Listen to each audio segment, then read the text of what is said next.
நாட்டுப்பற்றாளன் செய்திகள் வாசிப்பது வாசுகி தாமோதரன்.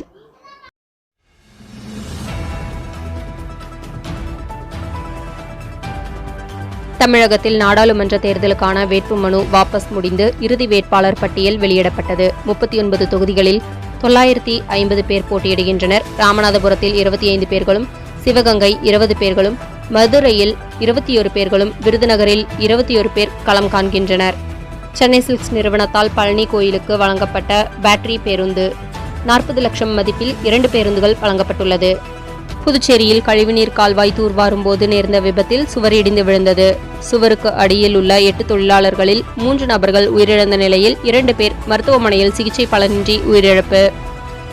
புதுடெல்லி ஜனாதிபதி மாளிகையில் பாரத ரத்னா விருதுகள் மறைந்த MS சுவாமிநாதனின் மகள் நித்யா ராவ், மறைந்த முன்னாள் பிரதமர் நரசிம்மராவின் மகன் PV பிரபாகர் ராவ், மறைந்த முன்னாள் பிரதமர் சௌத்ரி சரண் சிங்கின் பேரன் ஜெயந்த் சௌத்ரி, பீகார் முன்னாள் முதல்வர் கர்பூரி தாக்கூரின் மகன் ராம்நாத் தாகூர் ஆகியோருக்கு ஜனாதிபதி திரௌபதி முர்மு விருதுகளை வழங்கினார்.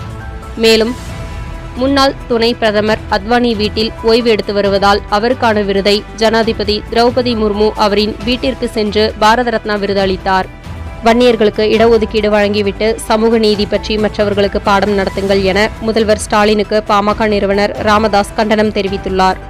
வருகின்ற 19/4/2024 அன்று நடைபெறவுள்ள பாராளுமன்ற தேர்தலில் ஜாதி, சமய, இன, மொழி மற்றும் அரசியல் வேறுபாடுகளை கடந்து பணத்திற்கும் அற்ப பரிசு பொருட்களுக்கும் ஆசைப்படாமல் அச்சமின்றி சுதந்திரமாக நமக்கான நல்ல வேட்பாளரை தேர்ந்தெடுக்க உறுதியேற்போம்.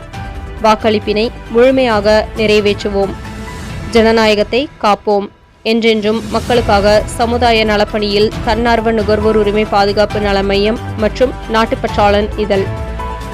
மாதம் தவறாமல் வெளிவரும் நாட்டுப்பற்றாளன் பத்திரிகையின் செய்தியாளராக பணிபுரிய விருப்பமுள்ளவர்கள் கீழே உள்ள நிர்வாக அலைபேசி எண்களில் தொடர்பு கொள்ளலாம். 7947789115 மற்றொரு எண் 9944341033. நாட்டுப்பற்றாளன் யூடியூப் சேனலில் விளம்பரம் செய்து பயன்பெறுங்கள். நமது நாட்டுப்பற்றாளன் செய்திகளை அறிந்து கொள்ள யூடியூப் சேனலை சப்ஸ்கிரைப் செய்யுங்கள். வணக்கம்.